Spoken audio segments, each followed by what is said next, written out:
캄보디아의 배후에 일본 자위대가 있었습니다. 세계가 발칵 뒤집혔습니다. 일본 자위대가 캄보디아 군인 200명 이상을 훈련시켰다는 충격적인 보도 때문입니다. 심지어 캄보디아 VIP들의 사설 경호원 교육까지 수년간 도맡아왔다는 게 밝혀졌죠. 하지만 보도 다음 날 방위성 홈페이지에서 관련 사진과 공지가 전부 삭제됐고 일본은 즉각 부인에 나섰습니다. 정확한 증거가 없다는 이유였죠. 그렇게 의혹뿐인 보도는 거짓이 되어가는가 싶었습니다.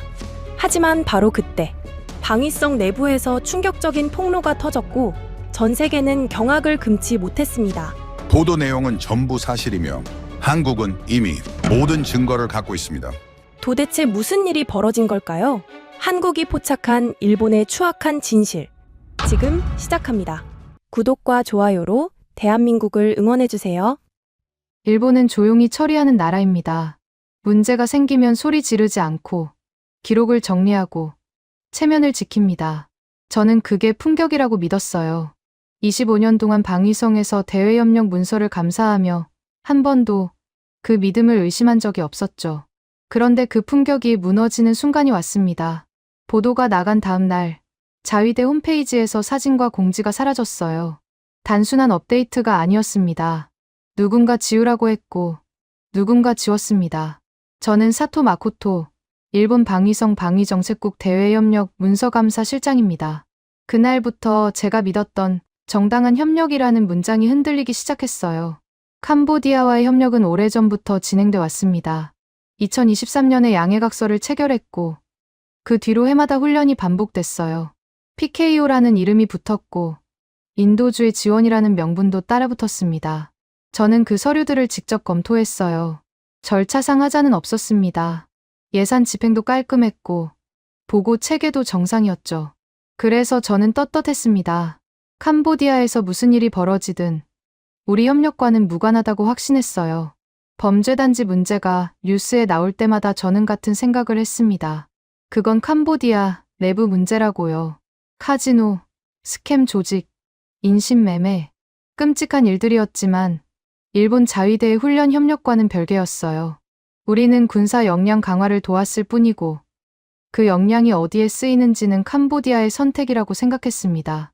지금 돌이켜보면 너무 안이했어요. 하지만 그때는 정말 그렇게 믿었습니다. 삭제 로그가 제 책상에 올라온 건 평범한 오후였습니다. 우에노가 들고 왔어요. IT 게시 담당인 우에노는 홈페이지 관리 이력을 정리하는 게 업무였습니다. 평소라면 그냥 파일함에 넣고 끝났을 거예요. 그런데 우에노의 표정이 묘했습니다. 실장님, 이거 좀 이상합니다. 우에노가 모니터를 가리켰어요. 어제 보도 나간 거 아시죠? 캄보디아 협력 관련해서요. 그런데 오늘 아침에 관련 게시물이 전부 내려갔습니다. 전부라니 몇 개나 되는 거야? 저는 대수롭지 않게 물었습니다. 사진 3장, 공지 2건입니다. 전부 캄보디아 훈련 관련이에요. 타이밍이 너무 딱 맞아떨어집니다. 저는 그제야 화면을 자세히 들여다봤어요. 삭제 시각이 찍혀 있었습니다. 보도가 나간 지 12시간도 안 된 시점이었어요. 우연이라고 하기엔 너무 정확했습니다. 그 순간 불편한 감정이 올라왔습니다. 정당한 협력이라면 왜 지웁니까? 떳떳하다면 왜 숨깁니까? 저는 그 질문을 입 밖으로 꺼내지 못했어요. 대신 우에노에게 삭제 전후 게시물 목록을 전부 정리해서 다시 가져오라고 지시했습니다. 뭔가 확인해야 할 것 같았어요. 우에노가 나간 뒤 저는 서류함을 뒤졌습니다. 캄보디아 협력 관련 문서들이 한 묶음으로 정리돼 있었어요. 양해각서, 훈련 일정, 참가 인원, 예산 내역, 익숙한 서류들이었습니다. 그런데 한 문장이 눈에 들어왔어요. 자위대가 캄보디아 군인을 훈련, 200명 이상, 연례 진행. 저는 그 문장을 여러 번 읽었습니다. 예전에도 본 적 있는 표현이었어요. 그때는 자부심을 느꼈습니다. 일본이 동남아 안보에 기여하고 있다는 증거라고 생각했죠. 그런데 삭제 로그를 본 뒤엔 같은 문장이 다르게 읽혔습니다.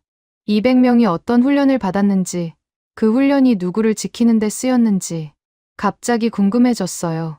PKO라는 이름 뒤에 뭐가 더 있는 건지 알고 싶어졌습니다. 오후 늦게 다나카가 찾아왔습니다. 자위대 대외협력 실무 책임자인 다나카는 저보다 직급이 낮았지만 현장 라인과 직접 연결돼 있었어요. 그가 먼저 말을 꺼냈습니다. 사토 실장님, 오늘 삭제건 보셨죠? 다나카의 목소리는 차분했습니다. 위에서 노출 최소화 방침을 정했습니다. 지금 시점에 불필요한 오해를 살 필요가 없으니까요. 불필요한 오해라. 저는 그 표현이 마음에 걸렸어요. 정당한 협력이면 오해받을 게 뭐가 있습니까? 정당하냐 아니냐가 문제가 아닙니다. 지금 외부에서 캄보디아 관련해서 시선이 좋지 않잖아요. 범죄단지 문제가 커지고 있고 우리 협력이 엮이면 곤란합니다. 다나카의 논리는 명확했습니다. 하지만 저는 반감이 들었어요. 엮이면 곤란하다는 건 엮일 여지가 있다는 뜻 아닙니까? 정말 무관하다면 당당하게 공개해도 되는 거잖아요. 저는 그 말을 삼켰습니다. 대신 다나카에게 물었어요. 결제 라인에 올린 겁니까? 네. 오늘 중으로 승인 날 겁니다. 다나카가 고개를 끄덕였어요. 실장님도 협조해 주시면 감사하겠습니다. 다나카가 나간 뒤 저는 한참 동안 창밖을 봤습니다. 협조라는 말이 이상하게 무겁게 느껴졌어요. 저는 25년간 이 일을 해왔습니다. 문서를 감사하고 절차를 확인하고 하자가 없으면 승인하는 게 제 업무였어요. 그런데 지금은 뭔가 다른 느낌이었습니다. 감사가 아니라 은폐에 협조하라는 것 같았어요. 저녁 무렵 우에노가 다시 왔습니다. 삭제 전후 게시물 목록을 정리한 파일이었어요. 저는 그걸 천천히 훑었습니다. 삭제된 사진들은 전부 캄보디아 군인들과의 합동훈련 장면이었어요. 공지는 훈련 일정과 참가 인원을 안내하는 내용이었습니다. 딱히 문제될 건 없어 보였어요. 그런데 왜 지웠을까요? 우에노, 이 사진들 언제 올라간 거야? 저는 날짜를 확인했습니다. 올해 6월이랑 11월입니다. 행사 직후에 올렸어요. 우에노가 대답했어요. 6월과 11월. 반복되는 패턴이었습니다. 저는 문서를 다시 꺼냈어요. 훈련 일정을 확인해 보니 6월에 VIP 경호 관련 행사가 있었고 11월과 12월에도 비슷한 훈련이 진행됐더군요. 연례협력이라는 이름 아래 같은 내용이 반복되고 있었습니다. 그때 외부 브리핑 자료가 도착했습니다. 태국과 캄보디아 사이 교전이 격화되고 있다는 내용이었어요. 그런데 눈에 띄는 문장이 있었습니다. 태국이 이번 충돌을 범죄와의 전쟁으로 재정의했다는 거예요. 범죄단지 소탕이 명분이 됐고 그 과정에서 피해 보고가 급증하고 있었습니다. 캄보디아 정권과 범죄단지의 결탁 프레임도 커지고 있었어요. 저는 불쾌했습니다. 범죄단지 문제는 알고 있었지만 그게 우리 협력과 연결될 거라곤 생각하지 못했어요. 우리는 군사훈련을 도왔을 뿐인데 그 훈련을 받은 군인들이 누구를 지키고 있는지는 생각해 본 적이 없었습니다. 브리핑 자료 맨 뒤에 한 줄이 더 있었습니다. 한국인 피해 보고가 늘어나고 있다는 내용이었어요. 범죄단지에서 피해를 입은 한국인들이 계속 신고를 하고 있고 한국 쪽에서 이 문제를 크게 제기하고 있다고 했습니다.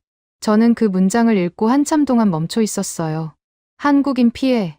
그 단어가 이상하게 무겁게 다가왔습니다. 캄보디아 내부 문제라고 생각했던 게 갑자기 다른 나라 국민의 고통과 연결됐어요. 우리가 훈련시킨 군인들이 지키는 정권이 그 고통과 무관하다고 말할 수 있을까요? 저는 그 질문에 답하지 못했습니다. 저는 그 문서를 참고 항목에서 중요로 올렸습니다. 무시할 수 없었어요. 이건 단순한 외부 정보가 아니었습니다. 우리 협력의 의미를 다시 생각하게 만드는 단서였어요. 죄책감이라고 하기엔 아직 이른 감정이었지만 뭔가 불편한 씨앗이 심어진 느낌이었습니다. 밤늦게까지 저는 사무실에 남아 있었습니다. 문서들을 다시 정리하면서 분류표를 바꾸기 시작했어요. 지금까지 캄보디아 협력은 정당성 항목에 들어가 있었습니다. 절차에 하자가 없으니까요. 하지만 삭제가 있었고 피해 보고가 있었고 반복되는 VIP 라인 훈련이 있었습니다. 저는 분류 기준을 바꿨어요. 정당성이 아니라 리스크 평가로요. 그 순간 머릿속이 복잡해졌습니다. 25년간 저는 절차를 믿었습니다.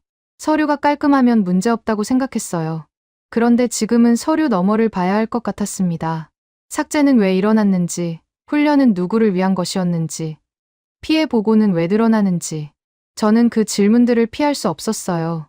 결론은 단순했습니다. 일본이 발을 뺀 행동이 먼저 보였습니다. 보도가 나가자마자 삭제가 일어났어요. 정당하다면 그럴 필요가 없었습니다. 뭔가 감추고 싶은 게 있었던 거예요. 저는 그 이유를 밝혀야 했습니다. 그게 제 업무였고, 그게 제가 25년간 해온 일의 의미였습니다. 사무실을 나서면서 저는 혼잣말을 했어요. 정당한 협력이라면 왜 지웠습니까? 그 질문이 앞으로 며칠간 저를 따라다닐 거라는 걸 그때는 몰랐습니다. 저는 스스로를 설득하기로 했습니다. 삭제는 있었지만 협력 자체는 정당하다고요.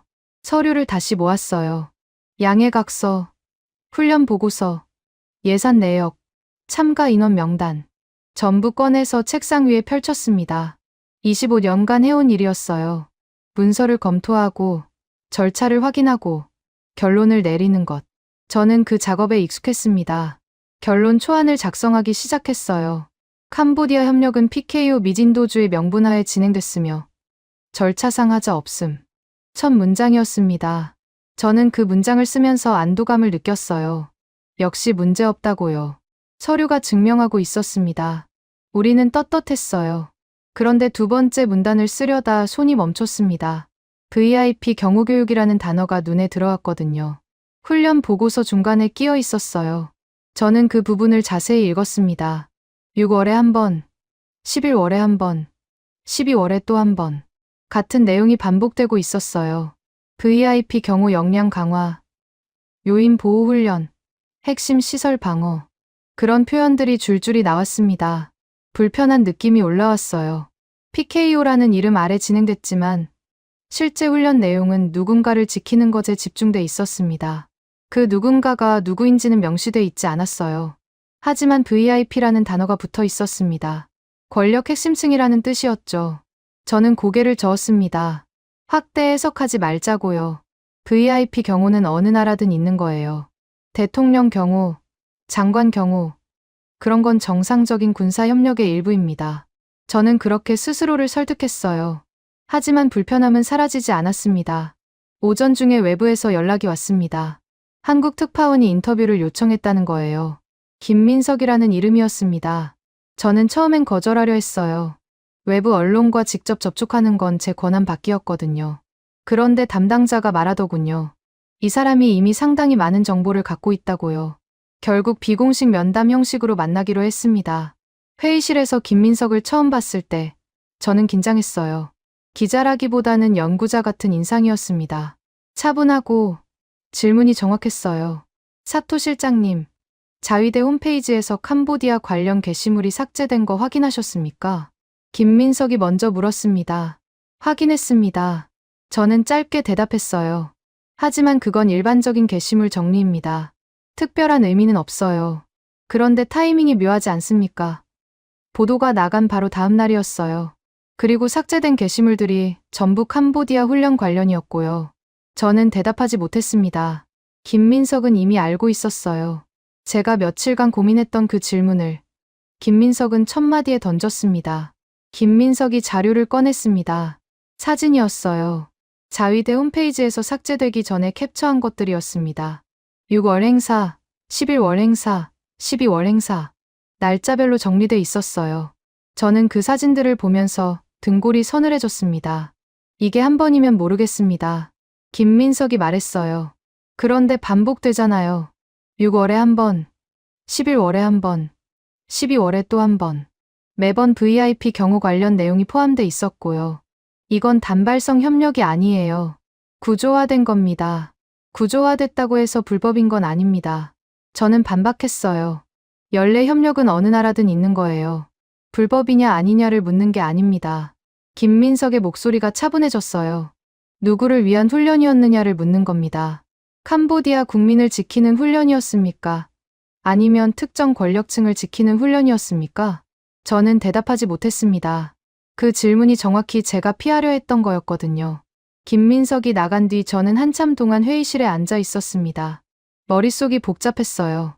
정당하다고 믿었던 협력이 다른 각도에서 보니 다르게 읽혔습니다. PKO라는 명분은 그대로였지만 실제 내용은 VIP 라인에 집중돼 있었어요. 저는 그걸 왜 지금까지 보지 못했을까요? 오후에 하야시가 찾아왔습니다. 방희성 준법감사관이었어요. 하야시는 저보다 나이가 어렸지만 법무라인에서 잔뼈가 굵은 사람이었습니다. 표정이 심각했어요. 사토 실장님, 삭제건 보고받았습니다. 하야시가 말했어요. 저는 삭제보다 보존을 권고합니다. 보존이요. 저는 의아했어요. 위에서 노출 최소화 방침을 정했는데요. 그 방침이 오히려 리스크입니다. 하야시의 목소리가 단호했어요. 삭제는 숨기는 행위로 읽힐 수 있어요. 정당한 협력이라면 굳이 지울 필요가 없잖아요. 지금 외부에서 시선이 좋지 않은 상황에서 삭제가 알려지면 더 큰 의심을 삽니다. 저는 그 논리에 반박할 수 없었습니다. 제가 며칠간 고민했던 바로 그 내용이었거든요. 정당하면 왜 지우냐는 질문. 하야시도 같은 생각을 한 거였어요. 그래서 저는 대외협력 공개기록 보존 점검 절차를 가동하려고 합니다. 하야시가 서류를 꺼냈어요. 삭제 대신 분류 변경으로 가는 게 맞습니다. 공개 범위를 조정하되 기록 자체는 남겨두는 거예요. 저는 당황했습니다. 다나카는 삭제를 원했고 하야시는 보존을 원했어요. 두 방향이 충돌하고 있었습니다. 저는 그 사이에서 결정을 내려야 했어요. 하야시가 나간 뒤 저는 메모를 꺼냈습니다. 지금까지 정리한 내용을 다시 읽었어요. 삭제 시점, 훈련 반복 정황, VIP 경호 교육, 김민석의 질문, 그리고 한 줄을 추가했습니다. 삭제가 리스크 회피로 읽힐 수 있음. 하야시의 말이었지만 제 생각이기도 했어요. 저녁 무렵 피해 보고서를 다시 꺼냈습니다. 어제 참고해서 중요로 올린 그 문서였어요. 한국인 피해 사례가 정리돼 있었습니다. 범죄단지에서 사기를 당한 사람들, 감금된 사람들, 폭행당한 사람들. 숫자가 계속 늘어나고 있었어요. 39만 4,706명. 피난민 숫자였습니다. 2025년 12월 15일 기준이었어요. 저는 그 숫자 앞에서 멈췄습니다. 39만 명이 넘는 사람들이 집을 떠났어요. 그 중에 한국인 피해자도 있었습니다. 그들의 고통과 우리 협력이 정말 무관할까요? 저는 확신할 수 없었어요. 피해 보고서의 정당성, 항목에 빨간 펜으로 표시를 했습니다. 물음표였어요. 절차상으로는 정당했지만 결과적으로는 어땠는지 모르겠다는 뜻이었습니다. 그 표시를 하면서 부끄러움이 올라왔어요. 지금까지 저는 서류만 봤습니다. 서류 너머의 사람들은 보지 않았어요. 밤늦게까지 사무실에 남았습니다. 내일 내부 회의가 있었어요. 저는 안건을 정리해야 했습니다. 여러 문장을 썼다 지웠다를 반복했어요. 결국 한 줄로 정리했습니다. 캄보디아 협력 정당하지만 부끄럽다. 모순이었습니다. 정당한데 부끄럽다니요. 그런 게 가능한 건지 저도 몰랐어요. 하지만 그게 솔직한 심정이었습니다. 절차는 맞았지만 방향이 틀렸을 수도 있다는 생각. 우리가 도운 훈련이 결국 누군가의 고통을 연장시켰을 수도 있다는 의심. 저는 그걸 부정할 수 없었어요. 회의 안건에 그 문장을 올렸습니다. 동료들이 어떻게 반응할지 몰랐어요. 아마 불편해할 거였습니다. 하지만 저는 이 질문을 혼자 안고 있을 수 없었어요. 조직 전체가 함께 답해야 할 문제였습니다. 사무실을 나서면서 저는 두 가지 질문을 떠올렸습니다. 일본은 왜 굳이 발을 뺐는가? 그리고 그 사이에 한국은 무엇을 보고 있었는가? 김민석은 이미 많은 걸 알고 있었어요. 저보다 먼저 움직이고 있었습니다. 그 사실이 저를 더 불안하게 만들었어요. 태국이 게임의 규칙을 바꿨습니다. 국경 충돌이 아니라 범죄와의 전쟁으로 재정의한 거예요. 저는 그 소식을 브리핑 자료로 접했습니다. 표적이 확대됐어요. 범죄단지, 교량, 보급로, 캄보디아 정권과 범죄 조직의 결탁이라는 프레임이 전면에 나왔습니다. 저는 그 문서를 읽으면서 긴장했어요. 명분이 바뀌면 해석도 바뀝니다. 우리 협력의 의미도 달라질 수 있었어요. 저는 스스로에게 되뇌었습니다. 일본은 범죄와 무관하다고요. 자위대의 훈련 협력은 군사 역량 강화였지. 범죄 조직을 돕는 게 아니었어요. 그 논리는 여전히 유효했습니다. 하지만 한 가지가 걸렸어요. 훈련의 초점이 VIP 경우였다면 그 VIP가 누구인지가 문제였습니다. 권력 핵심층이 범죄단지와 연결돼 있다면 우리 협력도 그 고리 안에 들어가는 거였어요. 피해 보고서를 다시 꺼냈습니다. 한국인 피해 사례가 계속 늘어나고 있었어요. 범죄단지에서 사기를 당하고 감금되고 폭행당한 사람들. 저는 그 사례들을 별도 묶음으로 분류했습니다. 더 이상 참고 항목에 둘 수 없었어요. 이건 우리 협력과 직접 연결될 수 있는 문제였습니다. 죄책감이 올라왔어요. 지금까지 저는 이걸 왜 대수롭지 않게 봤을까요? 오후에 영상 회의가 잡혔습니다. 태국 해군 작전참모 사라유 차이아폰이 상황을 설명하기로 했어요. 저는 직접 참여하진 않았지만 회의 내용을 실시간으로 전달받았습니다. 사라윕의 목소리가 스피커로 흘러나왔어요. 현재 해상 봉쇄가 유지되고 있습니다. 항로 차단과 보급 통제가 동시에 진행 중이에요. 사라윕의 어조는 담담했습니다. 캄보디아의 선택지가 줄어들고 있습니다. 시간이 지날수록 압박은 커질 겁니다. 구체적으로 어떤 효과가 나타나고 있습니까? 우리 쪽 담당자가 물었어요. 물류가 끊기고 있어요. 연료, 식량, 의약품, 전부 해상으로 들어오던 것들입니다. 육로는 태국이 통제하고 있고요. 결국 캄보디아는 협상 테이블로 나올 수밖에 없습니다. 저는 그 대화를 들으면서 메모했습니다. 봉쇄로 선택지 삭제. 냉정한 표현이었지만 현실이었어요. 전쟁은 총알만으로 끝나지 않습니다. 물류를 끊고 경제를 압박하고 상대의 선택지를 없애는 거예요. 태국은 그걸 정확히 실행하고 있었습니다. 회의 중간에 새로운 정보가 나왔습니다. 한국산 정미류도 키트가 실전에서 운용되고 있다는 정황이었어요. KGGB라는 이름이었습니다. 장거리 활공폭탄이었어요. 사거리가 약 100km. 방공망 밖에서 정확히 타격할 수 있는 무기였습니다. 저는 그 숫자를 보고 놀랐어요. 100km면 안전한 거리에서 공격할 수 있다는 뜻이었거든요. 작전 방식이 바뀌고 있습니다. 사라윕이 덧붙였어요. 멀리서 정확히. 그게 새로운 규칙입니다. 위험을 최소화하면서 목표를 타격하는 거예요.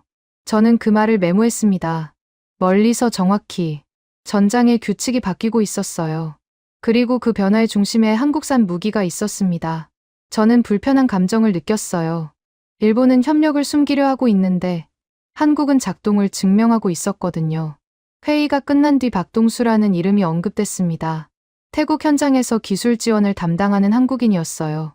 27년 경력의 베테랑이라고 했습니다. 저는 그 사람에 대한 정보를 더 요청했어요. 며칠 뒤 간략한 프로필이 도착했습니다. 박동수는 특이한 사람이었어요. 현장에서 뇌물과 편법을 거절해 온 기록이 있었습니다. 점검표를 고수하고 절차를 지키고 기록을 남기는 사람이었어요. 저는 그 프로필을 읽으면서 존중심이 들었습니다. 27년 동안 한 가지 원칙을 지켜온 거였어요. 쉬운 일이 아니었습니다. 저는 그 기록이 왜 중요한지 이해하기 시작했어요. KGGB가 작동한 건 우연이 아니었습니다. 누군가가 정비를 제대로 했고 점검을 빠뜨리지 않았고 기록을 남겼기 때문이에요. 박동수 같은 사람들이 있었기 때문에 무기가 실전에서 작동한 거였습니다. 기록이 작동을 만든다. 저는 그 문장을 메모했어요. 저녁 무렵 VIP 경호교육 문서를 다시 꺼냈습니다. 며칠 전에 봤던 그 서류였어요. 6월, 11월, 12월. 반복되는 훈련 일정이 눈에 들어왔습니다. 저는 그 문서를 보면서 질문을 바꿨어요. 이 훈련이 정당한가가 아니라 이 훈련이 누구를 지키는가로요. 답은 명확했습니다. VIP, 권력 핵심층이었어요. 캄보디아의 권력 핵심층이 범죄단지와 어떤 관계인지는 명시돼 있지 않았습니다. 하지만 태국이 범죄와의 전쟁을 선언한 이상 그 관계는 의심의 대상이 됐어요. 우리가 훈련시킨 군인들이 지키는 사람들이 범죄 조직과 연결돼 있다면요. 저는 그 가능성을 부정할 수 없었습니다. 부끄러움이 밀려왔어요. 지금까지 저는 정당한 협력이라는 말 뒤에 숨어 있었습니다. 서류가 깔끔하니까 문제없다고 생각했어요. 하지만 서류 너머를 보지 않았습니다. 훈련을 받은 군인들이 누구를 지키는지, 그 사람들이 어떤 일을 하는지, 저는 그걸 묻지 않았어요. 캄보디아의 위협 요소도 정리됐습니다. PHL-3이라는 다연장 로켓이 있었어요. 사거리가 130km 이상이었습니다. 태국 입장에서는 심각한 위협이었어요. 그래서 정밀 타격이 필요했고 KGGB가 그 역할을 했습니다. 국방비 비율은 10대 1이었어요. 태국이 캄보디아보다 10배 이상 많았습니다. 압도적인 차이였죠. 저는 그 숫자들을 보면서 생각했습니다. 전장에서는 이미 결론이 나고 있었어요. 태국의 봉쇄와 정밀 타격이 캄보디아를 압박하고 있었습니다. 그 와중에 일본은 뭘 하고 있었을까요? 삭제였어요. 협력의 흔적을 지우고 노출을 최소화하고 체면을 관리하고 있었습니다. 저는 그게 왜 일어났는지 이해하기 시작했어요. 그리고 그 이해가 부끄러움으로 변하는 걸 막을 수 없었습니다. 밤늦게 문서 표현을 수정했습니다. 정당한 협력이라는 문구를 지웠어요. 대신 재검증 필요라고 적었습니다. 처음으로 그 단어를 쓴 거였어요. 25년간 저는 정당이라는 말을 의심 없이 써왔습니다. 서류가 깔끔하면 정당했어요. 하지만 지금은 달랐습니다. 서류 너머를 봐야 했어요. 훈련의 결과가 어디로 흘러갔는지, 누가 그 혜택을 받았는지, 저는 그걸 확인해야 했습니다. 결심이 섰어요. 더 이상 서류만 보지 않겠다고요. 삭제가 왜 일어났는지, 훈련이 누구를 위한 것이었는지, 피해 보고와 우리 협력이 어떻게 연결되는지, 저는 그 질문들에 답해야 했습니다. 그게 제 업무였고, 그게 제가 25년간 해온 일의 의미였어요. 사무실을 나서면서 저는 한 문장을 떠올렸습니다. 전장이 바뀌면 협력의 해석도 바뀐다. 태국은 범죄와의 전쟁을 선언했고, 그 순간 우리의 정당한 협력은 다른 의미로 읽히기 시작했어요. 저는 그 변화를 받아들여야 했습니다. 부끄럽지만 그게 현실이었어요. 저는 겨우 구조를 만들었다고 생각했습니다. 삭제 시점을 확인했고, 훈련 반복 정황을 정리했고, VIP 경우교육이라는 키워드를 잡았어요. 며칠간 밤늦게까지 문서를 뒤지며 만든 결과물이었습니다. 아직 결론은 내리지 못했지만 최소한 질문의 틀은 잡았다고 생각했어요. 그런데 그 자신감이 무너지는 데는 한 통의 보고면 충분했습니다. 오전에 외부 정보 담당자가 찾아왔어요. 표정이 심각했습니다. 손에 든 서류를 제 책상에 내려놓으며 말했어요. 실장님, 한국 쪽에서 이미 자료를 확보하고 있었습니다. 삭제 이전 것들이에요. 저는 그 말을 듣고 멈췄습니다. 삭제 이전이라고요. 우리가 지운 사진과 공지, 그걸 한국이 이미 갖고 있었다는 뜻이었어요. 저는 서류를 집어 들었습니다. 캡처 날짜가 찍혀 있었어요. 삭제가 일어나기 사흘 전이었습니다. 충격이었어요. 저는 삭제 로그를 확인하고 타이밍이 수상하다고 판단하고 내부 조사를 시작했습니다. 그런데 한국은 그보다 먼저 움직이고 있었어요. 삭제가 일어나기도 전에 자료를 확보해 둔 거였습니다. 저는 뒤늦게 쫓아가고 있었던 거예요. 서류를 자세히 읽었습니다. 한국이 정리한 건 단순한 캡처가 아니었어요. 증거 패키지였습니다. 반복 훈련 일정, VIP 경호교육 내용, 양해각서 흐름, 전부 하나로 묶여 있었어요. 6월 행사, 11월 행사, 12월 행사, 날짜별로 정리돼 있었고, 참가 인원과 훈련 내용이 교차 확인돼 있었습니다. 200명 이상, 연례 진행. 제가 며칠간 고민하며 정리한 내용이 이미 완성된 형태로 존재했어요. 부끄러움이 밀려왔습니다. 저는 삭제를 보고 나서야 의심하기 시작했어요. 그런데 한국은 삭제 전부터 구조를 파악하고 있었습니다. 제가 정당하다고 믿던 협력이 한국의 증거 패키지 안에서는 전혀 다르게 읽혔어요. PKO라는 이름은 그대로였지만 실제 접점은 VIP 라인이었습니다. 권력 핵심층을 지키는 훈련. 그게 반복되고 있었어요. 오후에 김민석에게 다시 연락이 왔습니다. 비공식 면담을 요청했어요. 저는 이번엔 거절하지 않았습니다. 오히려 만나고 싶었어요. 한국이 뭘 알고 있는지, 어디까지 파악했는지 확인하고 싶었습니다. 회의실에서 김민석을 다시 만났을 때 그의 표정은 차분했어요. 공격적이지 않았습니다. 오히려 담담했어요. 저는 그게 더 무섭게 느껴졌습니다. 사토 실장님, 삭제건은 이미 알고 계시죠? 김민석이 먼저 말했어요. 저희는 삭제 전에 자료를 확보했습니다. 그래서 삭제가 의미 없어요. 그걸 왜 미리 확보했습니까? 저는 물었어요. 목소리가 떨렸습니다. 패턴이 보였으니까요. 김민석이 대답했어요.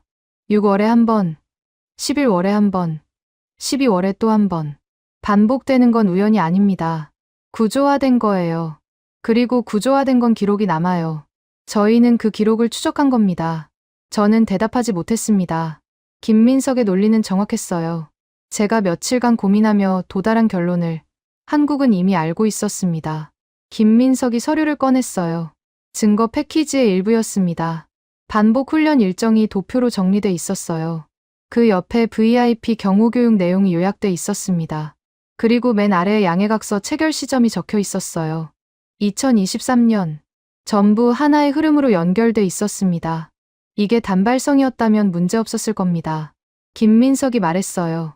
그런데 반복됐잖아요. 해마다 같은 내용이 진행됐어요. 그건 일회성 협력이 아니라 시스템입니다. 누군가를 지키는 시스템이에요. 저는 그 말을 듣고 고개를 숙였습니다. 반박할 수 없었어요. 제가 정당하다고 믿었던 게 김민석의 눈에는 시스템으로 보였습니다.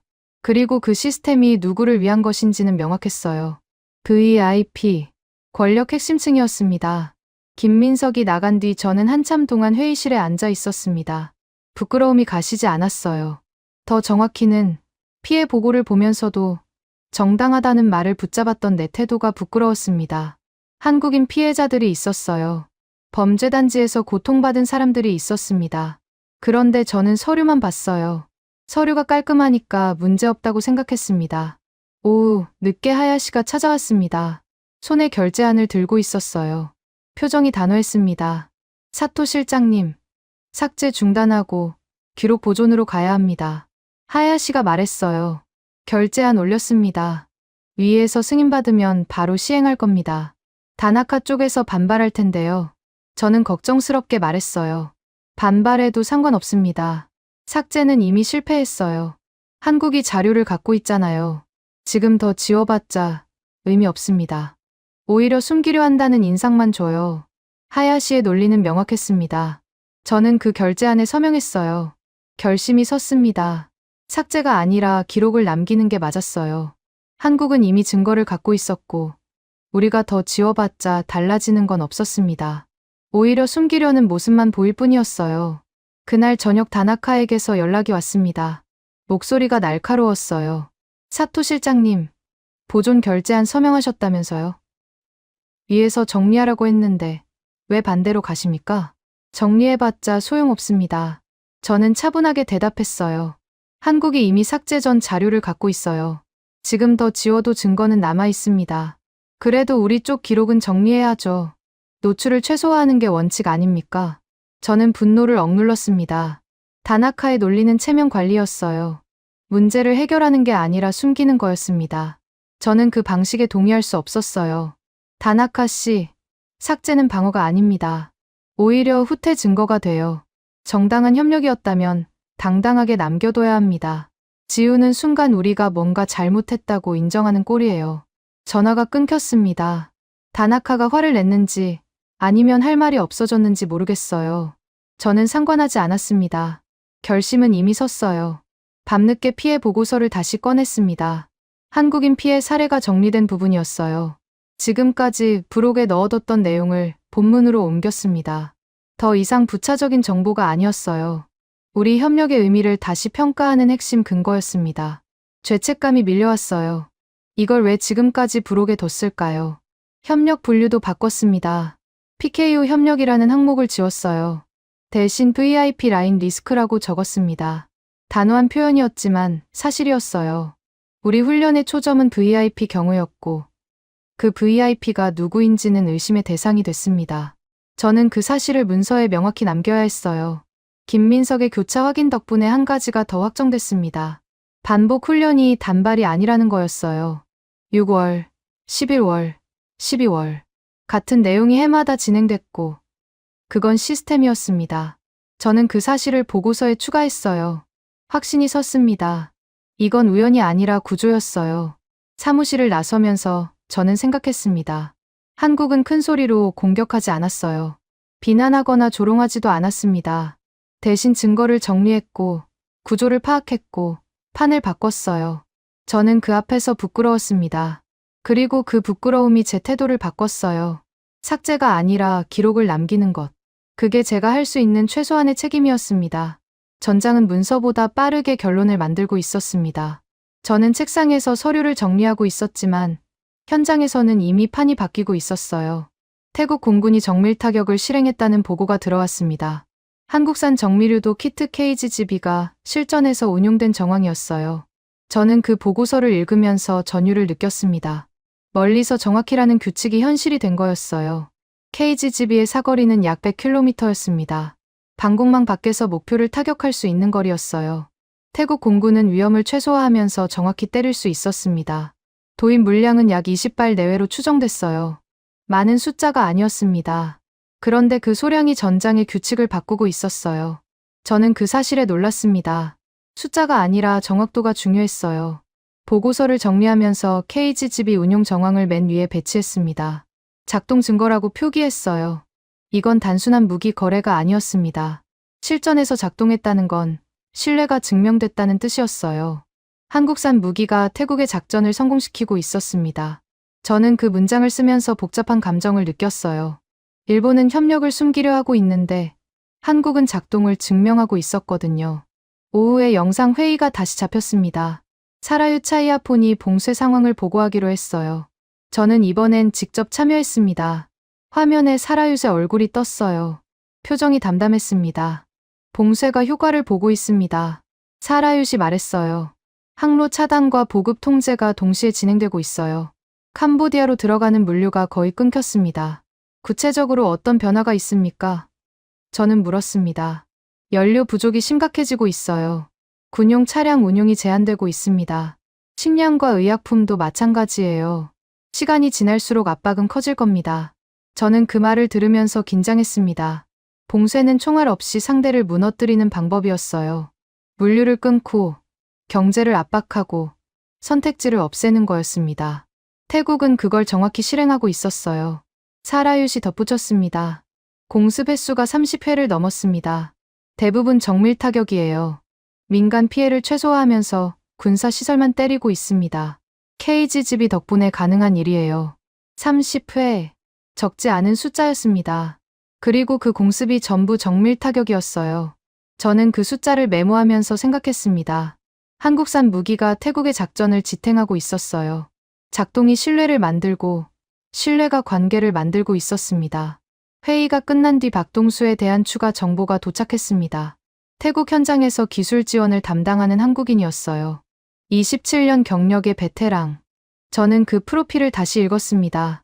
뇌물과 편법을 거절해온 기록이 있었어요. 점검표를 고수하고 절차를 지키고 기록을 남기는 사람이었습니다. 박동수의 철학이 담긴 문장이 있었어요. 기록과 점검표가 작동을 만든다. 저는 그 문장을 여러 번 읽었습니다. 단순한 말 같았지만 깊은 의미가 있었어요. KGGB가 실전에서 작동한 건 우연이 아니었습니다. 누군가가 정비를 제대로 했고 점검을 빠뜨리지 않았고 기록을 남겼기 때문이에요. 박동수 같은 사람들이 있었기 때문에 무기가 작동한 거였습니다. 저는 존중심을 느꼈어요. 27년 동안 한 가지 원칙을 지켜온 거였습니다. 뇌물을 받으면 편했을 거예요. 편법을 쓰면 빨랐을 겁니다. 그런데 박동수는 그러지 않았어요. 점검표를 고수했고 그 점검표가 작동을 만들었습니다. 저는 그 태도를 배워야 한다고 생각했어요. 저녁 무렵 새로운 보고가 들어왔습니다. 한국이 정리한 증거 패키지가 국제 데스크로 전달됐다는 내용이었어요. 저는 그 보고를 읽고 확신이 섰습니다. 한국은 증거를 숨기지 않았어요. 오히려 공개했습니다. 삭제와 반복 훈련, VIP 라인, 전부 하나로 묶어서 국제사회에 보여준 거였어요. 저는 그 패키지의 의미를 이해하기 시작했습니다. 공격이 아니었어요. 누군가를 비난하거나 조롱하려는 게 아니었습니다. 기준을 세우려는 거였어요. 협력이 어떻게 진행됐는지, 삭제가 왜 일어났는지, 훈련의 초점이 어디였는지, 사실을 정리해서 판단의 근거를 만든 거였습니다. 그때 다나카에게서 연락이 왔습니다. 목소리가 급했어요. 사토 실장님, 추가 삭제가 필요합니다. 국제 데스크로 자료가 흘러갔다면서요? 우리 쪽 기록이라도 정리해야 합니다. 저는 분노를 억눌렀어요. 다나카는 여전히 삭제를 원하고 있었습니다. 상황이 이렇게 됐는데도 체면 관리에만 집중하고 있었어요. 다나카 씨, 지금 더 지워봤자 의미 없습니다. 저는 차분하게 말했어요. 한국이 삭제 전 자료를 갖고 있고 그게 국제 데스크로 갔어요. 우리가 뭘 지워도 증거는 남아 있습니다. 그래도 우리 입장에서 할 수 있는 건 해야죠. 가만히 있으면 인정하는 꼴 아닙니까? 삭제가 오히려 인정하는 꼴입니다. 저는 단호하게 말했어요. 지우는 순간 숨기려 했다는 증거가 돼요. 차라리 기록을 남기고 해명하는 게 낫습니다. 전화가 끊겼습니다. 다나카는 여전히 납득하지 못한 것 같았어요. 하지만 저는 신경 쓰지 않았습니다. 결심은 이미 섰어요. 삭제가 아니라 기록을 남기는 게 맞았습니다. 밤늦게 피해 보고서를 다시 꺼냈습니다. 한국인 피해 사례가 정리된 부분이었어요. 범죄 단지에서 사기를 당하고 감금되고 폭행당한 사람들. 숫자가 계속 늘어나고 있었습니다. 저는 그 사례들을 읽으면서 가장 괴로웠어요. 우리가 훈련시킨 군인들이 지키는 정권. 그 정권이 범죄단지와 어떤 관계인지는 아직 명확하지 않았습니다. 하지만 피해는 실제했어요. 한국인들이 고통받고 있었습니다. 저는 그 고통과 우리 협력이 정말 무관한지 확신할 수 없었어요. 피해 보고서의 분류를 바꿨습니다. 참고 자료에서 우선 검증 대상으로 격상했어요. 더 이상 부차적인 정보가 아니었습니다. 우리 협력의 의미를 재평가하는 핵심 근거였어요. 죄책감이 밀려왔습니다. 이걸 왜 지금까지 가볍게 봤을까요? 훈련 문서의 표현도 공식적으로 바꿨습니다. 정당한 협력이라는 문구를 지웠어요. 대신 재검증 필요라고 적었습니다. 결심이 섰어요. 더 이상 정당하다는 말을 쉽게 쓸 수 없었습니다. 서류가 깔끔해도 결과가 누군가의 고통과 연결돼 있다면 다시 봐야 했어요. 사무실을 나서면서 저는 생각했습니다. 전장에서는 작동이 증명되고 있었어요. 한국산 무기가 태국의 작전을 성공시키고 있었습니다. 동시에 한국의 증거 패키지가 국제사회로 흘러갔어요. 작동과 증거가 동시에 굴러가고 있었습니다. 일본은 뭘 하고 있었을까요? 삭제였어요. 협력의 흔적을 지우고 노출을 최소화하고 체면을 관리하고 있었습니다. 저는 그 차이가 부끄러웠어요. 한국은 기록을 남기고 작동을 증명했는데 일본은 기록을 지우고 숨기려 했습니다. 그날 밤 저는 한 문장을 메모했습니다. 기록이 작동을 만들고 작동이 신뢰를 만든다. 박동수의 철학이었어요. 저는 그 문장을 오래 들여다봤습니다. 일본이 배워야 할 게 바로 그거였어요. 숨기는 게 아니라 남기는 것. 체면이 아니라 책임. 저는 그 방향으로 가기로 결심했습니다. 저는 결론을 내렸습니다. 삭제로 방어하는 건 조직을 살리는 길이 아니었어요. 오히려 반대였습니다. 지울수록 의심은 커지고 숨길수록 증거는 선명해졌어요. 한국이 이미 삭제 전 자료를 확보하고 있었고 그게 국제 데스크로 흘러갔습니다. 우리가 뭘 지워도 달라지는 건 없었어요. 차라리 기록을 남기고 해명하는 게 맞았습니다. 아침 일찍 결제안을 작성하기 시작했습니다. 삭제 중단 및 보존 전환이라는 제목이었어요. 단호한 표현이었지만 필요한 조치였습니다. 저는 그 결제안에 근거를 하나씩 적어 넣었어요. 삭제 시점이 보도 다음 날이었다는 것, 한국이 삭제 전 자료를 확보하고 있다는 것, 추가 삭제가 오히려 숨기려는 의도로 읽힐 수 있다는 것, 전부 사실이었습니다. 결제안을 올리기 전에 하야시를 먼저 만났습니다. 준법감사관인 하야시는 이 문제에서 제 편이었어요. 아니, 편이라기보다는 같은 방향을 보고 있었습니다. 하야시의 사무실로 갔을 때 그녀는 이미 서류를 준비하고 있었어요. 사토 실장님, 보존 전환 결제안 올리시려고요? 하야시가 먼저 물었습니다. 네. 오늘 중으로 상정하려고 합니다. 저는 대답했어요. 하야시 씨 쪽에서 뒷받침해 줄 수 있습니까? 당연하죠. 하야시가 서류를 꺼냈어요. 준법 점검표를 정리해 뒀습니다. 공개 기록 보존 기준, 삭제 시 필요한 승인 절차, 예외 조항, 전부 정리돼 있어요. 이걸 근거로 쓰시면 됩니다. 저는 그 서류를 받아들면서 안도감을 느꼈습니다. 혼자가 아니었어요. 하야시도 같은 생각을 하고 있었습니다. 삭제가 아니라 보존이 맞다고요. 하야시가 덧붙였어요.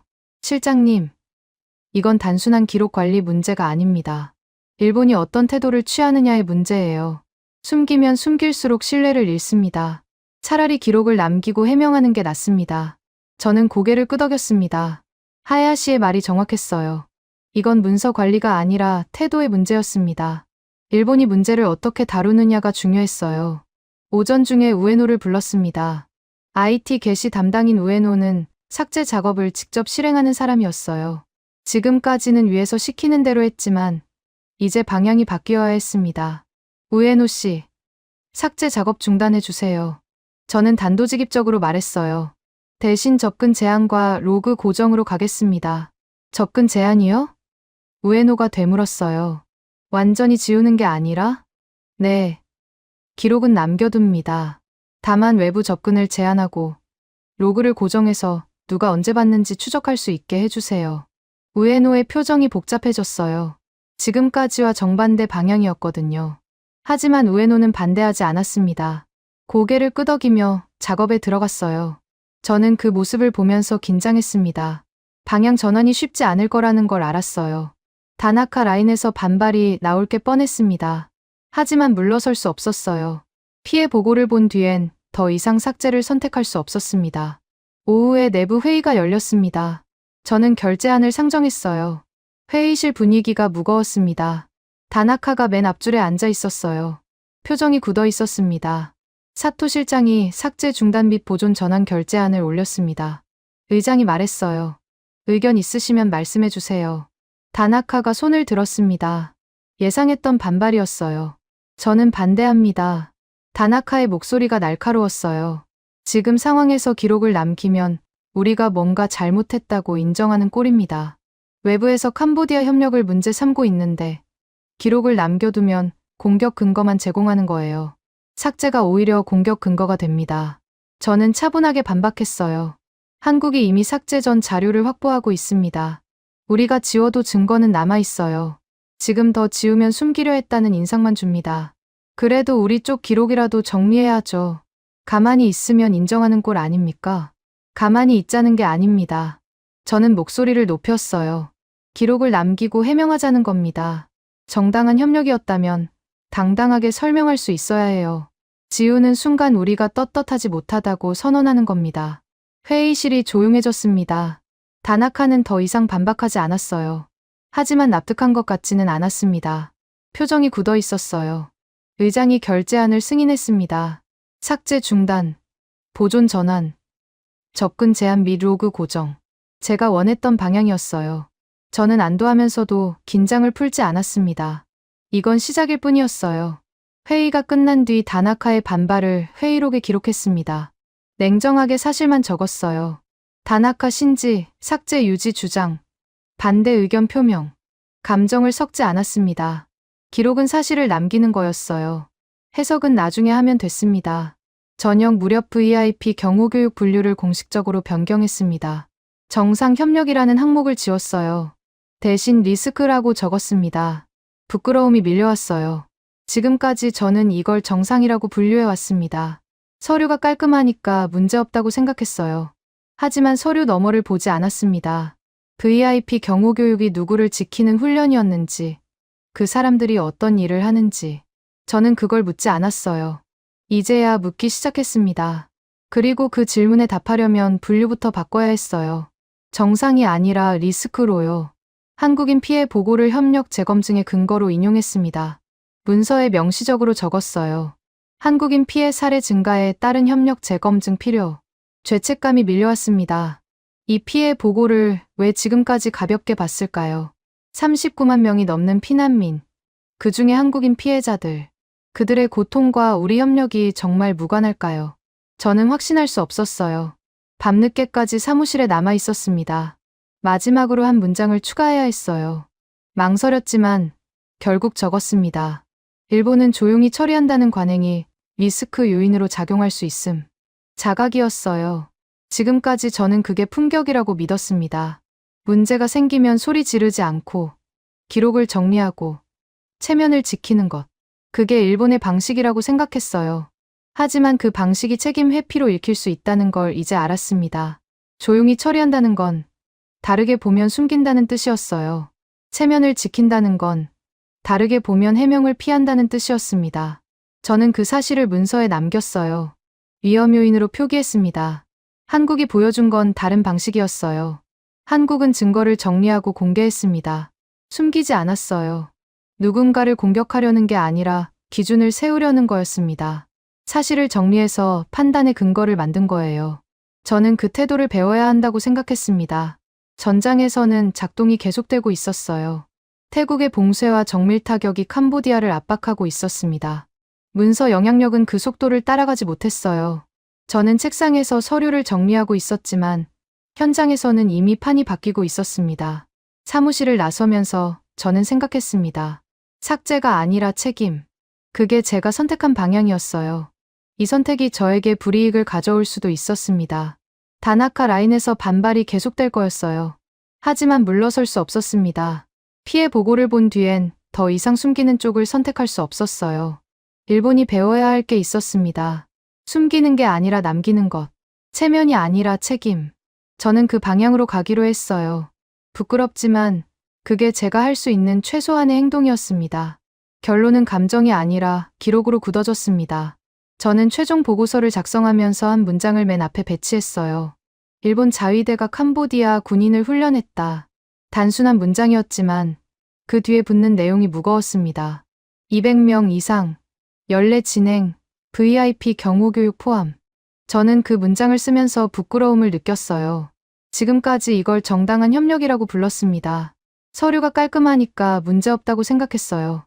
하지만 서류 너머를 보지 않았습니다. 훈련을 받은 군인들이 누구를 지키는지, 그 사람들이 어떤 일을 하는지, 저는 그걸 묻지 않았어요. 이제야 묻기 시작했고, 그 질문에 답하려면 기록부터 바꿔야 했습니다. 오전에 공식 회의록을 작성했습니다. 삭제 시점을 명확히 적었어요. 보도 다음 날 삭제 실행. 단호한 표현이었지만 사실이었습니다. 보도가 나가자마자 자위대 홈페이지에서 사진과 공지가 내려갔어요. 우연이라고 하기엔 타이밍이 너무 정확했습니다. 저는 그 사실을 회의록에 고정했어요. 나중에 누가 보더라도 알 수 있게요. 회의록을 쓰면서 생각했습니다. 삭제는 중립적인 행동이 아니었어요. 방어도 아니었습니다. 후퇴였어요. 정당한 협력이었다면 굳이 지울 필요가 없었습니다. 지운다는 건 뭔가 숨기고 싶은 게 있다는 뜻이었어요. 저는 그 사실을 인정해야 했습니다. 오후에 김민석에게서 연락이 왔습니다. 마지막 교차 확인을 위한 면담이었어요. 저는 거절하지 않았습니다. 오히려 필요했어요. 한국이 정리한 증거 패키지와 제가 정리한 기록이 일치하는지 확인하고 싶었습니다. 회의실에서 김민석을 만났을 때 그의 표정은 여전히 차분했어요. 공격적이지 않았습니다. 사실을 확인하려는 태도였어요. 사토 실장님, 반복 훈련 정황 정리하셨죠? 김민석이 먼저 물었어요. 6월, 11월, 12월. 저희가 파악한 것과 일치합니까? 일치합니다. 저는 대답했어요. 같은 내용이 해마다 반복됐습니다. VIP 경호교육이 핵심이었어요. 그렇다면 단발성이 아니라 구조화된 협력이었던 거죠. 김민석이 고개를 끄덕였어요. 삭제 시점도 확인됐고요. 보도 다음 날이었습니다. 저는 대답하지 않았습니다. 부정할 수 없었어요. 김민석이 말한 게 전부 사실이었습니다. 반복 훈련, VIP 라인, 삭제 타이밍. 전부 하나로 연결돼 있었어요. 김민석이 서류를 꺼냈습니다. 구조도였어요. 반복 훈련 일정이 도표로 정리돼 있었고 그 옆에 VIP 경호교육 내용이 요약돼 있었습니다. 양해각서 체결 시점부터 최근 훈련까지 흐름이 한눈에 들어왔어요. 저는 그 구조도를 보면서 확신이 섰습니다. 이건 우연이 아니라 시스템이었어요. 이 구조도 제 보고서에 첨부해도 됩니까? 저는 물었어요. 김민석이 잠시 멈췄습니다. 그리고 고개를 끄덕였어요. 사실 확인이 목적이라면 괜찮습니다. 저희는 누군가를 공격하려는 게 아니에요. 기준을 세우려는 겁니다. 저는 그 말을 들으면서 존중심을 느꼈습니다. 한국은 큰 소리로 비난하지 않았어요. 조롱하지도 않았습니다. 대신 증거를 정리하고 사실을 확인했어요. 그게 더 강력한 메시지였습니다. 김민석이 나간 뒤 저는 구조도를 보고서에 첨부했습니다. VIP 경호교육 반복 정황이 한눈에 들어오는 자료였어요. 6월, 11월, 12월. 같은 내용이 해마다 진행됐습니다. 저는 그 구조도를 보면서 확신했어요. 이건 단발성 협력이 아니라 시스템이었습니다.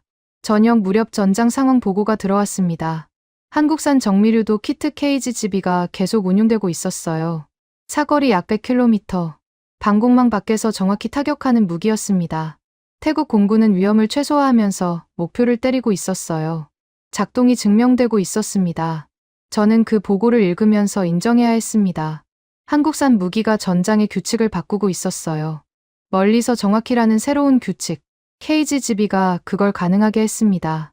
저는 그 운용 정황을 보고서에 작동 증거로 인용했어요. 사실이었으니까요. 밤늦게 피해 보고서를 다시 꺼냈습니다. 한국인 피해 사례가 정리된 부분이었어요. 범죄단지에서 사기를 당하고 감금되고 폭행당한 사람들 39만 4,706명의 피난민 2025년 12월 15일 기준이었습니다. 저는 그 숫자를 다시 읽으면서 죄책감을 느꼈어요. 제가 믿었던 정당한 협력이 얼마나 쉽게 타인의 고통 위에 서 있었는지 깨달았습니다. 서류가 깔끔하니까 문제없다고 생각했어요. 절차에 하자가 없으니까 떳떳하다고 믿었습니다. 하지만 그 서류 너머에 사람들이 있었어요. 고통받는 사람들이 있었습니다. 저는 그걸 보지 않았어요. 피해 보고를 재검증, 근거로 명시했습니다. 문서에 명확히 적었어요. 한국인 피해 사례 증가에 따른 협력 재검증 필요. 더 이상 부차적인 정보가 아니었습니다. 우리 협력의 의미를 다시 평가하는 핵심 근거였어요. 협력 분류도 최종적으로 변경했습니다. 정당한 협력이라는 항목을 지웠어요. 대신 책임 검증이라고 적었습니다. 결심이 섰어요. 더 이상 정당하다는 말을 쉽게 쓸 수 없었습니다. 서류가 깔끔해도 결과가 누군가의 고통과 연결돼 있다면 책임을 물어야 했어요. 마지막으로 다나카 라인의 반발을 기록했습니다. 냉정하게 사실만 적었어요.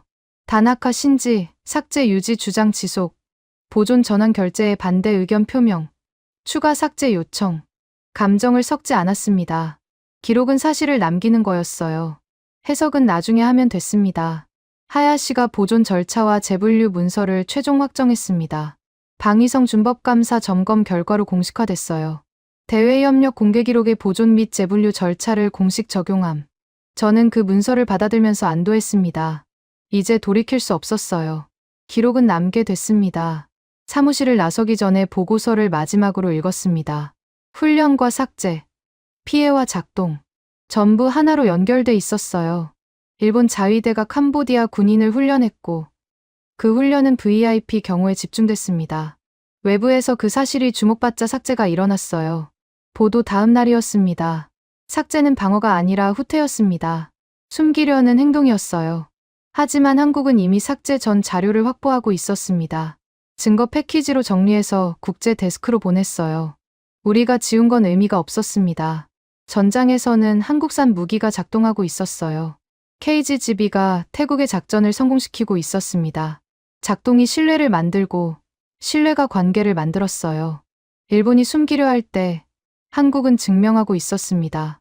저는 협력을 지키는 방식을 바꿨습니다. 숨기는 대신 기록으로 남기는 것, 명분 대신 책임으로 재분류하는 것.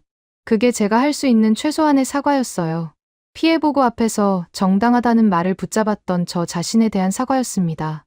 사무실을 나서면서 저는 생각했습니다. 기록은 남았어요. 삭제 시점, 반복 훈련, VIP 라인, 피해 보고. 전부 문서에 남았습니다. 이제 누가 보더라도 알 수 있어요. 일본이 뭘 했는지, 왜 삭제했는지, 협력의 실체가 뭐였는지. 부끄럽지만 그게 시작이었습니다. 기록을 남기는 것. 그게 책임의 첫걸음이었어요. 저는 그 방향으로 가기로 했습니다. 저는 지금도 처음을 떠올립니다. 범죄와 무관한 이 협력은 정당하다고 믿었어요. 그래서 숨길 이유도 없다고 생각했습니다. 25년간 방위성에서 문서를 감사하며 저는 한 번도 그 믿음을 의심한 적이 없었어요. 서류가 깔끔하면 문제없다고 생각했습니다. 절차에 하자가 없으면 떳떳하다고 믿었어요. 그런데 삭제가 존재했습니다. 보도가 나간 다음 날 자위대 홈페이지에서 사진과 공지가 사라졌어요. 단순한 업데이트가 아니었습니다. 누군가 지우라고 했고 누군가 지웠어요. 정당한 협력이라면 왜 지웁니까? 그 질문이 저를 흔들었습니다. 훈련의 초점은 VIP 라인이었어요. PKO라는 이름이 붙어 있었지만 실제 내용은 경호교육에 집중돼 있었습니다. 6월에 한 번, 11월에 한 번, 12월에 또 한 번. 같은 내용이 해마다 반복됐어요.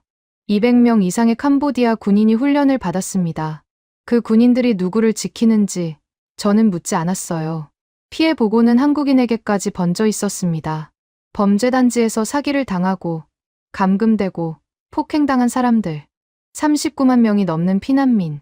저는 그 숫자를 보면서도 정당하다는 말을 붙잡았어요. 서류가 깔끔하니까요. 지금 생각하면 부끄럽습니다.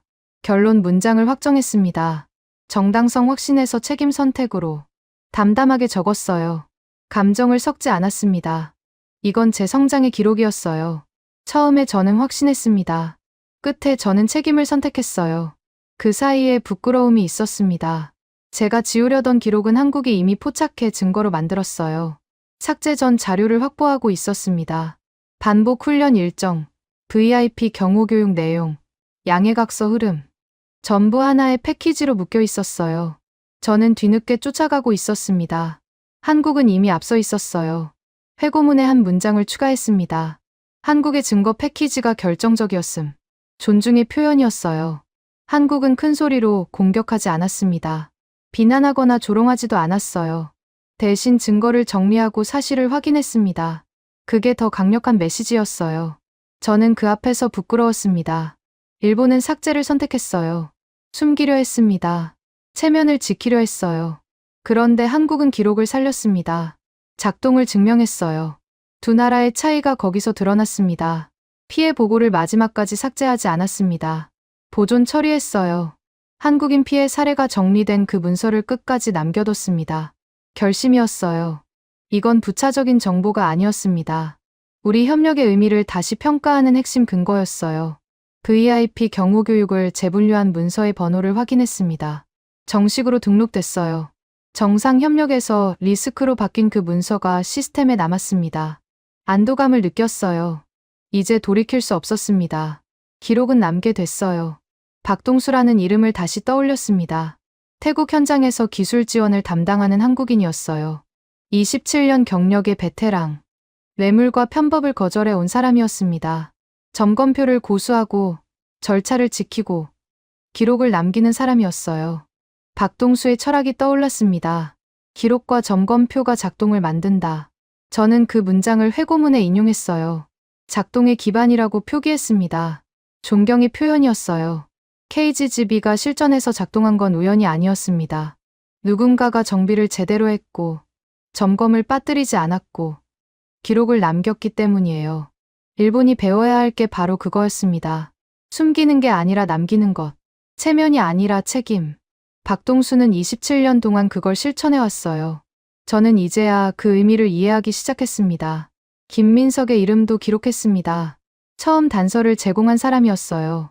삭제 타이밍이 이상하다고 지적한 사람, 반복 훈련 정황을 교차 확인한 사람, VIP 라인의 구조를 정리한 사람.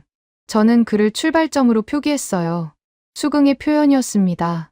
김민석이 없었다면 저는 여전히 정당하다고 믿었을 거예요. 서류만 보면서 문제없다고 생각했을 겁니다. 김민석이 질문을 던졌어요. 누구를 위한 훈련이었습니까? 그 질문이 저를 바꿨습니다. 마지막으로 결제 로그를 확인했습니다. 삭제 중단 및 보존 전환이라는 제목의 결제안이었어요. 제가 올리고 하야시가 뒷받침하고 의장이 승인한 그 문서, 시스템에 남아 있었습니다. 저는 그 로그를 보면서 여운을 느꼈어요. 삭제 대신 보존을 선택했습니다. 체면 대신 책임을 선택했어요. 쉬운 결정이 아니었습니다. 다나카 라인에서 반발이 있었어요. 위에서 노출 최소화 방침을 정했는데 반대로 갔으니까요. 하지만 물러서지 않았습니다. 피해 보고를 본 뒤엔 더 이상 숨기는 쪽을 선택할 수 없었어요. 이 사건은 일본이 패배한 이야기가 아닙니다. 저는 그렇게 생각하지 않아요. 이건 제가 정당이라는 말 뒤에 숨었던 부끄러움에서 빠져나온 이야기예요. 서류만 보던 사람이 서류 너머를 보기 시작한 이야기입니다.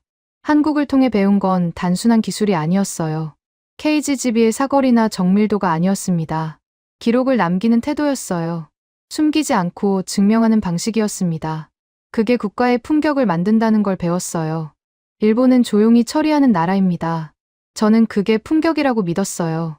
문제가 생기면 소리 지르지 않고 기록을 정리하고 체면을 지키는 것. 하지만 그 방식이 책임 회피로 읽힐 수 있다는 걸 이제 알았습니다. 조용히 처리한다는 건 다르게 보면 숨긴다는 뜻이었어요. 한국은 달랐습니다. 증거를 정리하고 공개했어요.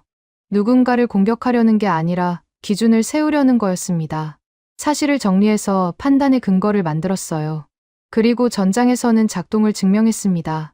말이 아니라 결과로 보여줬어요. 저는 그 차이를 인정해야 했습니다. 부끄럽지만 사실이었어요. 일본이 배워야 할 게 있었습니다. 숨기는 게 아니라 남기는 것. 체면이 아니라 책임. 저는 그 방향으로 가기로 했어요. 사무실 창밖을 봤습니다. 해가 지고 있었어요. 며칠간의 작업이 끝났습니다. 보고서는 완성됐고 기록은 남았어요. 삭제 시점, 반복 훈련, VIP 라인, 피해 보고. 전부 문서에 남았습니다. 이제 누가 보더라도 알 수 있어요. 일본이 뭘 했는지, 왜 삭제했는지, 협력의 실체가 뭐였는지 숨기려 했지만 실패했고 결국 기록으로 남았습니다. 저는 그 기록을 만든 사람 중 하나예요. 부끄러움이 책임이 되기까지 시간이 걸렸습니다. 처음엔 확신했어요. 그 다음엔 의심했습니다. 그 다음엔 부끄러웠어요. 마지막엔 책임을 선택했습니다. 그게 제 이야기예요. 저는 25년간 문서를 감사해왔습니다. 앞으로도 그 일을 할 거예요. 하지만 방식이 달라질 겁니다. 서류만 보지 않을 거예요. 서류 너머를 볼 겁니다. 그게 제가 이 사건에서 배운 거예요. 기록은 남습니다. 삭제해도 남아요. 숨겨도 드러납니다. 그러니까 처음부터 제대로 남기는 게 맞아요. 부끄럽지 않게, 떳떳하게. 그게 국가의 품격이고, 그게 책임이라는 걸 이제 알았습니다. 여러분, 오늘 이야기 어떠셨나요? 전 솔직히 말씀드릴게요. 이 원고를 준비하면서 여러 번 멈췄습니다. 특히 사토 마코토가 한국인 피해 보고서를 읽는 장면에서요. 39만 명이 넘는 피난민, 그중에 우리 동포들이 있었잖아요. 그 숫자 앞에서 일본 관료가 처음으로 부끄러움을 느꼈다는 대목에서 저는 목이 메었습니다. 그리고 또 하나요. 박동수라는 이름이 나올 때였어요. 27년 동안 뇌물을 거절하고 편법을 거절하고 점검표 하나 고수하며 기록을 남긴 사람. 그 기록이 결국 무기를 작동하게 만들었다는 거잖아요. 화려하지 않았어요. 큰 소리 한번 친 적 없었어요. 그냥 묵묵히 자기 일을 했을 뿐인데 그게 나라의 신뢰가 됐다는 거예요. 저는 그 장면에서 가슴이 뜨거워졌습니다. 선생님들, 저는 아직 젊습니다. 여러분이 걸어오신 길에 절반도 못 걸었어요. 그래서 감히 뭘 안다고 말씀드리기 어렵습니다. 하지만 이 이야기를 준비하면서 하나는 확실히 알게 됐어요. 대한민국이 오늘 이 자리에 서기까지 이름 없이 묵묵히 버텨주신 분들이 계셨다는 거요. 독일 탄광에서 막장까지 내려가셨던 분들 기억나세요? 1000m 땅속이었어요. 햇빛 한 줌 들지 않는 곳에서 곡괭이를 들었잖아요. 숨쉬기도 힘든 먼지 속에서 석탄을 캤어요. 그 돈이 고국으로 왔습니다. 그 돈으로 다리를 놓고 도로를 깔고 공장을 세웠어요. 중동 사막에서 일하셨던 분들도 계시잖아요. 낮에는 50도가 넘는 불볕이었어요. 밤에는 뼛속까지 스미는 한기였고요. 모래바람 맞으며 파이프를 이었습니다. 가족 얼굴 한번 보기 힘든 곳에서 3년, 4년을 버티셨어요. 그게 외화가 됐고 그 외화가 나라를 살렸습니다. 구로공단에서 재봉틀 돌리셨던 분들이요. 하루 14시간, 16시간씩 일하셨잖아요. 손끝이 갈라지고 눈이 침침해져도 멈추지 않으셨어요. 월급날 받은 돈 고스란히 고향에 보내셨잖아요. 동생 학비 대시려고, 부모님 약값 대시려고요. 그렇게 버티셨어요. 선생님들, 혹시 이런 생각하시는 분 계세요? 나는 이제 늙었다. 젊은 사람들한테 짐만 된다. 내가 한 게 뭐가 있나? 그런 생각이요. 제가 감히 말씀드려도 될까요? 절대 그렇지 않습니다. 여러분 손등에 있는 주름 보세요. 그게 훈장이에요. 여러분 손바닥에 박힌 굳은 살 보세요. 그게 대한민국의 기초랍니다. 거칠어진 손, 굽어진 허리, 흐릿해진 눈. 그게 전부 이 나라를 세운 증거예요. 부끄러워하실 거 하나도 없어요. 오늘 이야기에서 사토 마코토가 뭐라고 했는지 기억나세요? 한국은 큰 소리로 공격하지 않았다고요. 비난하거나 조롱하지 않았다고요. 대신 기록을 남기고 작동을 증명했다고요. 그게 국가의 품격이라고요. 그 품격을 만든 게 누구예요? 여러분이에요. 탄광에서 사막에서 공장에서 묵묵히 버텨주신 여러분이 그 품격의 뿌리랍니다. 그러니까 당당하세요. 여러분은 영웅이에요. 이름 없는 영웅. 하지만 진짜 영웅이에요. 저는 앞으로도 이 자리에 있을게요. 여러분의 말동무가 되고 싶어요. 대단한 건 못 해드려요. 그냥 이렇게 이야기 들려드리고 함께 웃고 함께 울고 그러고 싶어요. 혼자 심심하실 때 저 틀어주세요. 잠이 안 올 때 저 틀어주세요. 친구처럼 옆에 있을게요. 선생님들 요즘 날이 많이 춥잖아요. 바깥에 나가실 때 목도리 꼭 챙기세요. 장갑도요. 손 시리면 건강에 안 좋아요. 따뜻한 국물 드시고 방은 따뜻하게 해두시고요. 몸이 조금이라도 안 좋으시면 병원 가세요. 참지 마시고요. 여러분이 건강하셔야 저도 좋아요. 오늘 밤 잠자리에 누우시면 이렇게 생각해 주세요. 나는 잘 살아왔다. 나는 열심히 살았다. 나는 이 나라의 보탬이 된 사람이다. 그렇게 스스로를 토닥여 주세요. 거울 보시면서 말해 주세요. 수고했다고요. 잘했다고요. 혹시 오늘 이야기가 괜찮으셨다면요. 구독 버튼 한번 눌러주시겠어요? 돈 드는 거 아니에요. 그냥 버튼 하나 누르시는 거예요. 좋아요도 하나 눌러주시면 힘이 됩니다. 댓글도 남겨주시면 좋고요. 로그인 복잡하시면 안 하셔도 돼요. 독수리 타법이어도 괜찮아요. 오타 나도 괜찮아요. 그냥 몇 글자라도 남겨주시면 저한테는 큰 선물이에요. 선생님들, 어르신들, 여러분 존경하고 감사하고 사랑합니다. 지금까지 여러분의 영원한 말동무 감동을 더하다였습니다. 세계를 놀라게 한 대한민국 다음 영상에서도 계속됩니다.